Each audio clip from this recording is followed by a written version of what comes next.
Todo o material contido neste filme é autêntico. Algumas cenas contêm material explícito e se recomenda supervisão paterna.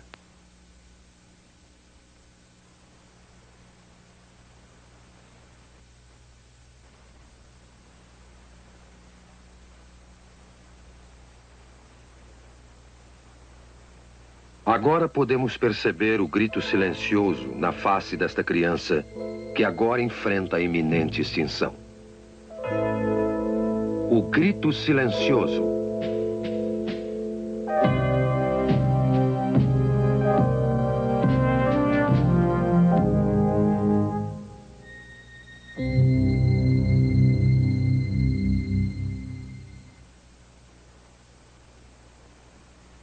Meu nome é Bernard N. Nathanson.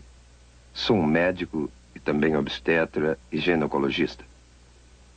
E acho que tenho alguma experiência em matéria de abortos. Bem, quando eu estudava medicina, em 1949, não havia uma ciência como a fetologia. Aprendemos que esta criança a nascer, o feto, era uma coisa no útero e que somente por uma questão de fé era ou não era um ser humano e se esse ser humano teria ou não qualquer qualidade bem pessoal. Mas essa história mudou desde 1970. Foi nessa época que a ciência da fetologia surgiu nos meios médicos.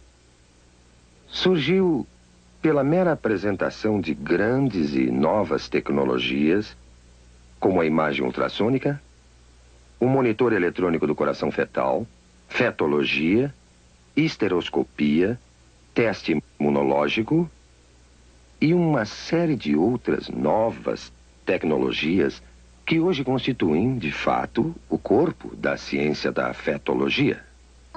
A imagem ultrassônica, que é a imagem do feto em movimento, tornou-se acessível à nossa clínica a partir de 1976.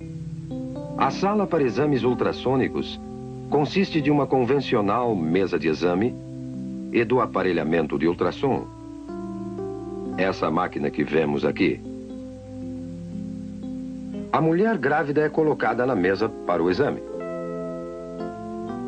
O abdômen é devidamente coberto. A ponta do instrumento é colocada sobre o útero.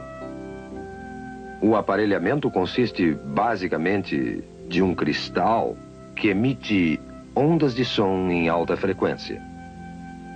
E um outro aparelho que capta o eco dessas ondas. O eco é então registrado num computador que o transforma em uma série de imagens da criança nascer. E a criança pode ser observada por uma análise linear, que é útil para a gravidez adiantada, ou por uma de setor, que é mais precisa para delinear a criança na fase inicial, como esse caso. A imagem reconstruída pelos moldes do eco é capaz de ser de uma absoluta clareza e é tão detalhada nesse instrumento que as válvulas do coração são observadas abrindo e fechando com as contrações do coração. Mães e pais, pela primeira vez, têm podido ver suas crianças antes do nascimento, com essa espetacular tecnologia. Essas tecnologias, esses aparelhos e máquinas que usamos diariamente, têm nos convencido que, sem dúvida, essa criança a nascer é também outro ser humano, outro membro da humanidade, sem distinção, de maneira alguma, a qualquer um de nós. E pela primeira vez, temos a tecnologia para ver um aborto sob o ponto de vista da vítima. A imagem ultrassônica nos permite ver isso. E assim, pela primeira vez, vamos observar como uma criança vai sendo torturada, desmembrada desarticulada, esmagada e destruída pelos insensíveis instrumentos de aço do aborteiro. O que estamos vendo aqui é uma sequência do desenvolvimento de uma criança no estado pré-natal de vida, desde os primeiros momentos até o fim desta fase. Temos aqui uma criança de 4 semanas, de 8 semanas, de 12 semanas, de 16 semanas, 18 semanas, de 20 semanas e de 28 semanas. Como podem ver, não existe ainda uma mudança dramática na forma ou substância desse ser durante esse desenvolvimento. Essa pequena pessoa, de 12 semanas, é uma criatura, inegavelmente um ser humano. Já tem ondas cerebrais desde 6 semanas, seu coração está funcionando há 8 semanas, e todo o resto das funções humanas são exatamente como as nossas. Agora, esse livro, Obstétrica de Williams, 16ª edição de 1980, é um livro de estudo usado em todas as escolas de medicina nos Estados Unidos. O prefácio desse livro, publicado em 1980, nos diz o seguinte: felizmente entramos numa era que o feto pode ser já considerado e tratado como nosso segundo cliente. Quem poderia sonhar, mesmo há alguns anos, que poderíamos atender um feto como médico? As tradicionais éticas médicas e conceitos nos dizem que não devemos destruir nossos clientes e nós juramos preservar suas vidas. Agora veremos como o aborto age no nosso segundo cliente. Temos então uma criança de 12 semanas no útero, o útero sendo esse músculo em redor da criança. Quando o aborteiro inicia o processo, primeiro coloca esse instrumento, conhecido como espéculo, na vagina da mulher. E em seguida abre a fim de avistar o colo uterino aqui.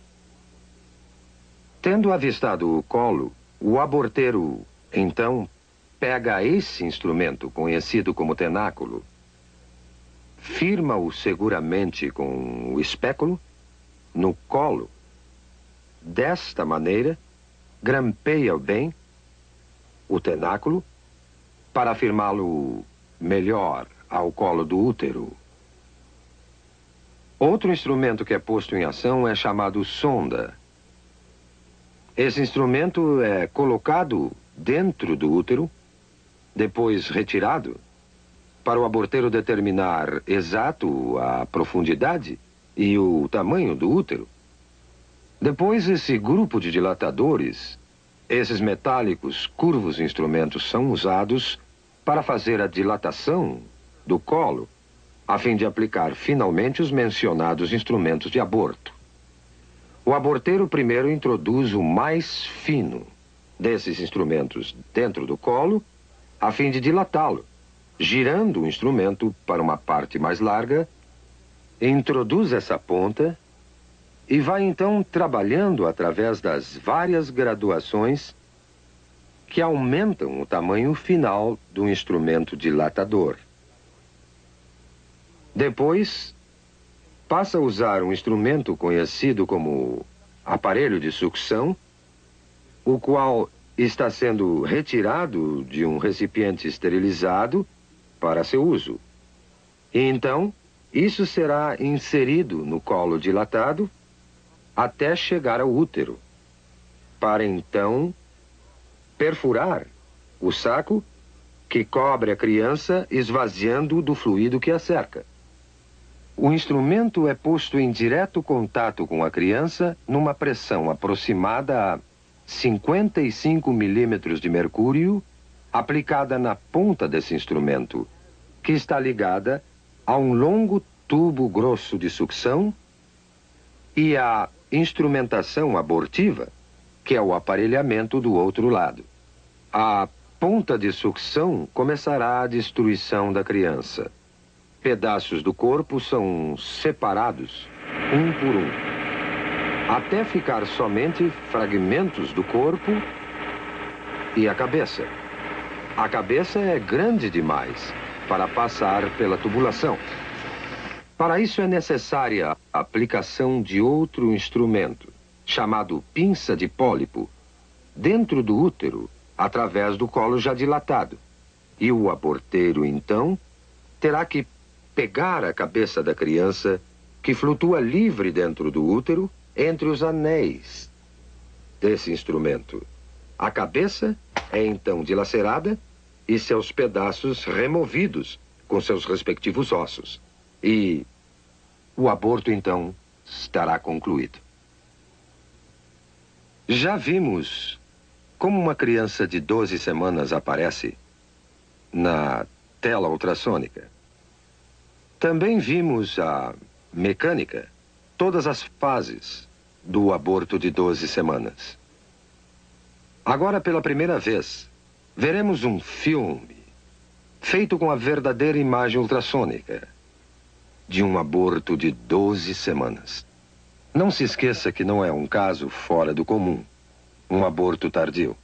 É um dos 4.000 casos de aborto feitos todos os dias nos Estados Unidos.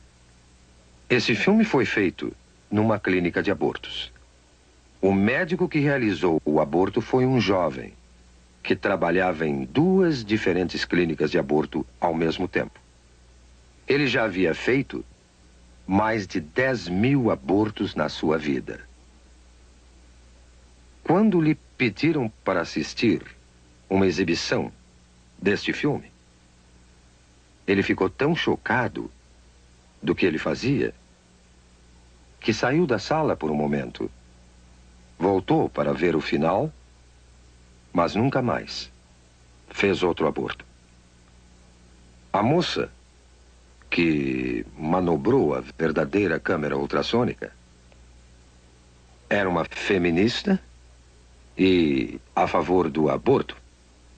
Mas ela também ficou tão chocada pelo que viu nesta sessão de cinema que nunca mais quis discutir o assunto aborto.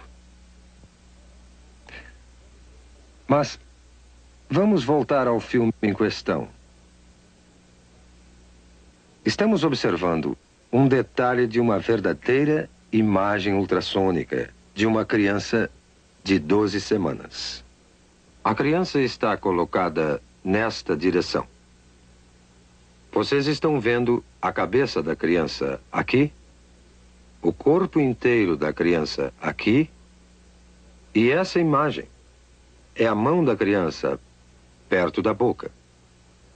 Olhando essa criança mais de perto, observamos o olho ou a órbita ocular aqui, o nariz da criança aqui, sua boca aqui, e até vemos o ventríloco do cérebro aqui.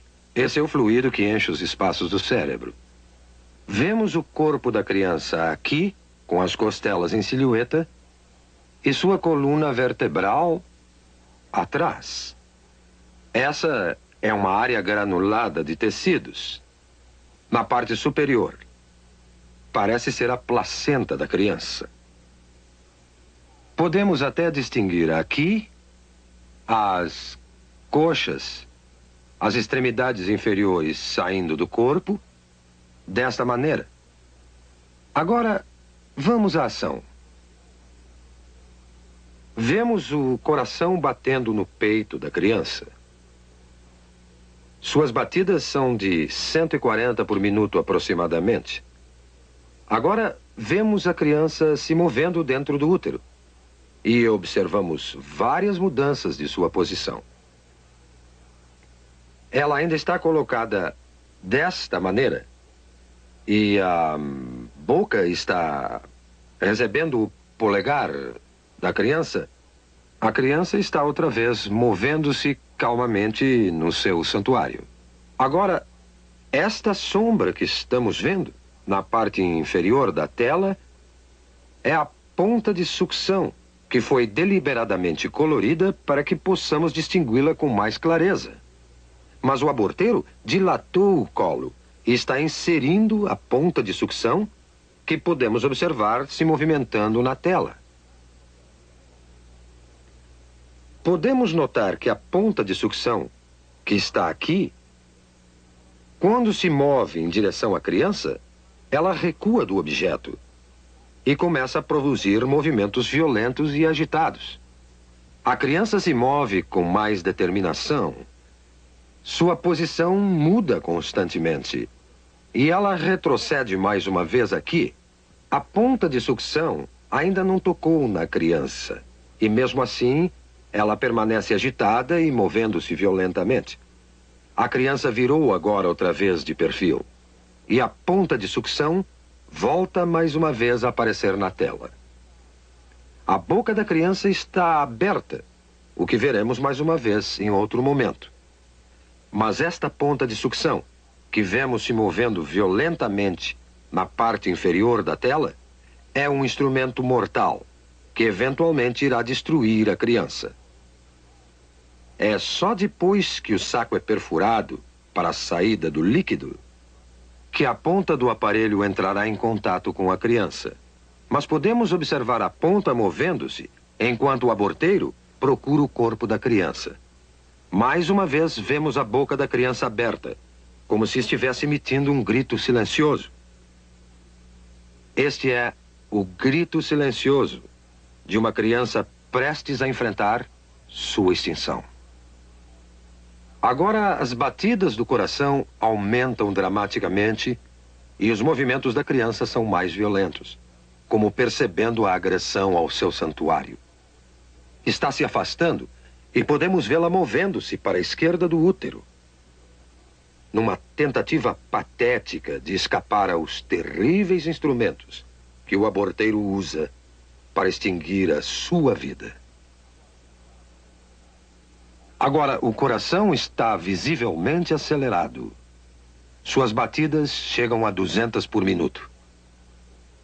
Não há dúvida alguma que a criança percebe o perigo mortal que a espera.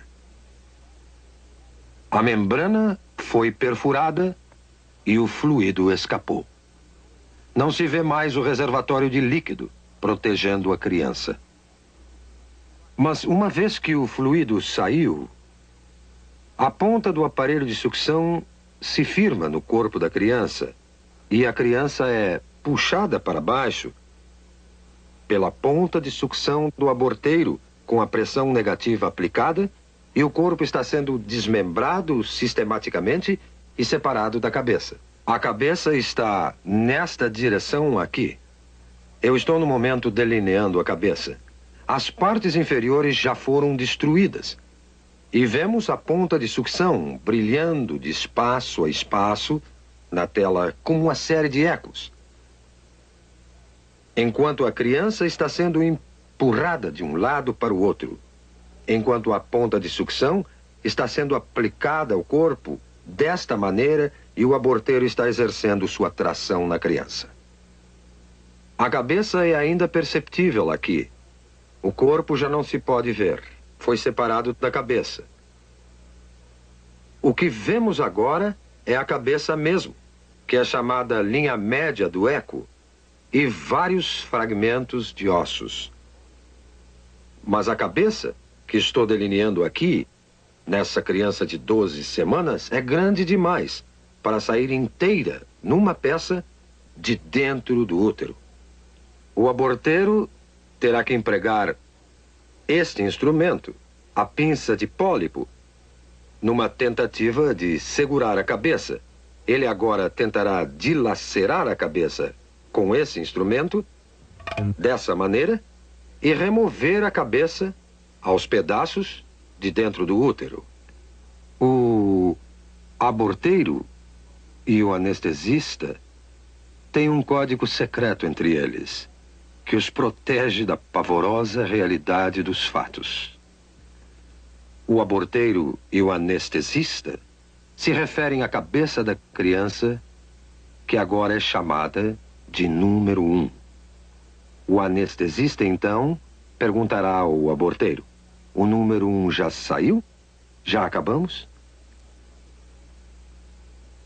Vemos agora, intermitentemente, os dentes ou lâmina desse instrumento aparecendo nessa imagem aqui.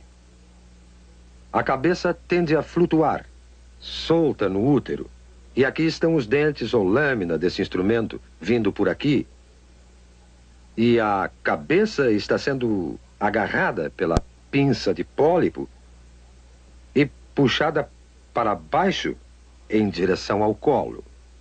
Agora, tudo o que vimos sobrando são simples resíduos, simples fragmentos, pedaços de tecidos que documentam que ali viveu uma vez um indefeso, frágil ser humano.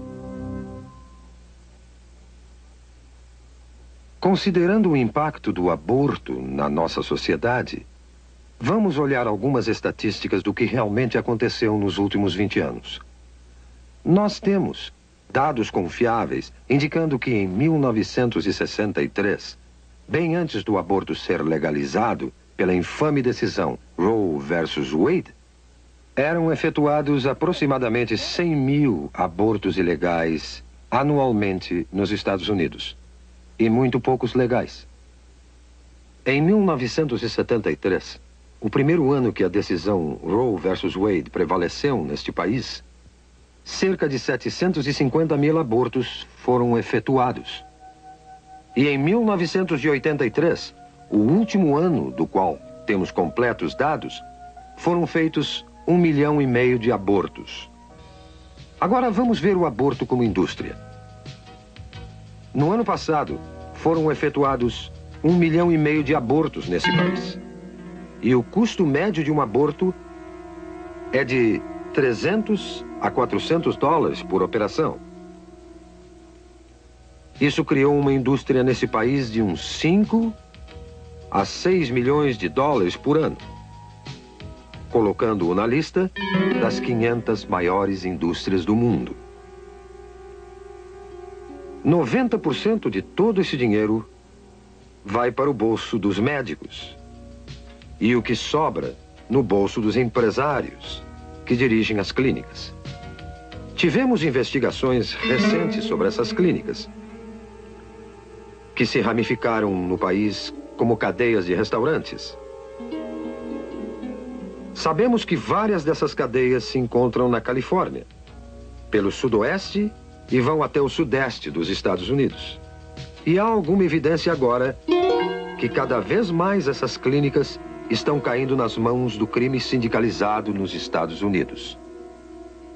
E que esse dinheiro do aborto, é manchado não só pelo sangue das inocentes vítimas do aborto, como também pelas mãos sujas do crime sindicalizado nos Estados Unidos. Quando discutimos o aborto, temos que entender que a criança por nascer não é a única vítima. As mulheres são vítimas também, tanto como as crianças o são. Não foi dito às mulheres a verdadeira natureza da criança por nascer. Não lhes foi mostrado os fatos reais sobre o que o aborto realmente é. As mulheres, em grande número, centenas, milhares, dezenas de milhares, têm tido seus úteros perfurados, infectados, ou sofreram destruição total de seus órgãos reprodutores como resultado de uma operação da qual não possuem um conhecimento verdadeiro. Este filme e outros filmes que virão devem fazer parte da informação geral para o consentimento de qualquer mulher antes de se submeter a um processo desta natureza. Eu acuso a Liga Nacional do Direito ao Aborto. Eu acuso o Plano Familiar e todos os conspiradores da indústria do aborto de uma consistente conspiração silenciosa que faz a mulher ignorar os verdadeiros fatos sobre o aborto. E desafio a todos que ministram o aborto a mostrar esse autêntico programa filmado, ou um similar a este, a qualquer mulher, antes de consentir num aborto. Como veem, acho que entendo um pouco de aborto. Fui um dos fundadores da NARAL em 1969, que é agora a Liga Nacional do Direito ao Aborto. E por um período de 2 anos, fui o diretor da maior clínica de aborto do mundo ocidental. A partir dessa época, passamos a ter uma ciência chamada fetologia, que nos permite o estudo do feto humano. E todo esse conhecimento concluiu, sem exceção, que o feto é um ser humano, igual a qualquer um de nós, e parte integral da comunidade humana. Agora, a destruição de uma vida humana não é solução para o que basicamente é um problema social. E acredito que recorrer a essa violência é admitir que a ciência, e pior ainda, a ética estão empobrecendo. Eu me recuso a acreditar que a humanidade, que chegou até a Lua, não possa criar uma solução melhor do que recorrer à violência. Devemos todos nós, aqui e agora, dedicar todos os nossos esforços para achar uma melhor solução. Uma solução composta de amor e compaixão e um decente respeito pela inegável prioridade da vida humana. Vamos todos, pelo bem da humanidade, aqui e agora, parar esse genocídio.